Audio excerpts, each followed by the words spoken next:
Bush has got a plan for energy. Don't you worry about a thing. And he's going to help the economy at the same time.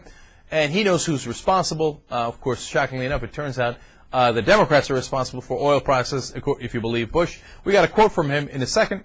But what is his solution? His solution is offshore drilling. If we just drill for more oil, we'll solve this whole thing. What are you guys worried about, man? A little bit more oil never hurt anybody. In fact, that's the panacea. That's the cure-all for all our problems. Here's one of the problems. The U.S. Energy Department, within the Bush administration, has said that his plan would, quote, not have a significant impact on domestic crude oil and natural gas production or prices before 2030. So the Republican plan for you is, hey, we might get the gas prices down by 2030. Wow. We really appreciate that, man. Help is on the way.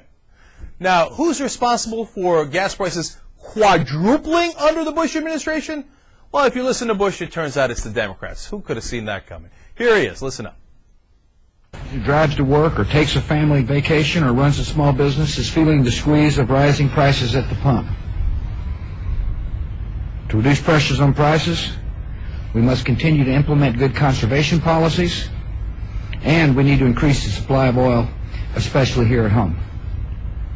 For years, my administration has been calling on Congress to expand domestic oil production. Unfortunately, Democrats on Capitol Hill have rejected virtually every proposal, and now Americans are paying at the pump. It's been almost a month since I urged Congress to act, and they've done nothing.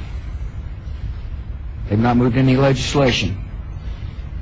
And as the democratically controlled Congress has sat idle, gas prices have continued to increase. Failure to act is unacceptable. It's unacceptable to me, it's unacceptable to the American people.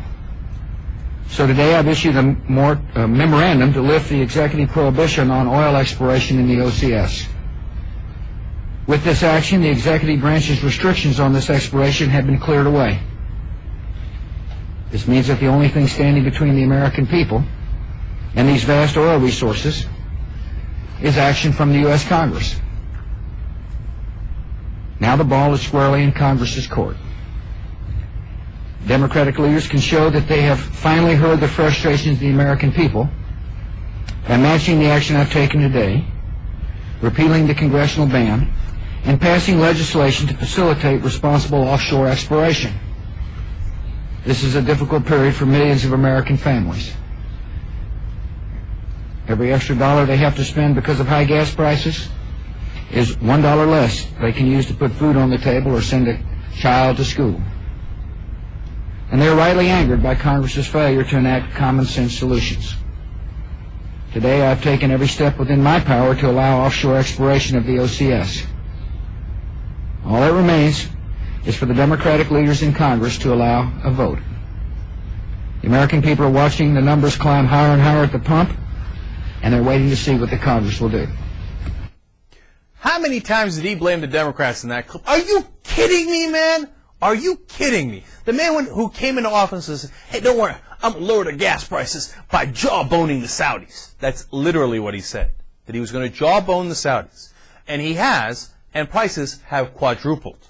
And you wonder why people think that the Bush family and the Saudis are in cahoots. Now, I don't necessarily believe that, although I understand that there are real financial reasons why people believe that, real deals, etc.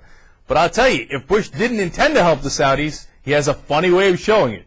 Because man, did they make crazy money. And so did Putin over in Russia, and so did Hugo Chavez in Venezuela. And now he has the audacity at the end of his term to say, oh, if the Democrats would just let me drill for more oil, everything would be fine. Of course, what he doesn't tell you is, even if they drill for more oil in the U.S., you don't get the oil. The companies do. ExxonMobil does. They sell it. They get richer. It doesn't go into our pockets. It's not our oil when they take it. It's ExxonMobil's oil. But Bush knows that. Another way, his oil buddies get even richer. Shocking. Nancy Pelosi rightfully called this plan a hoax. It is a hoax on the American people.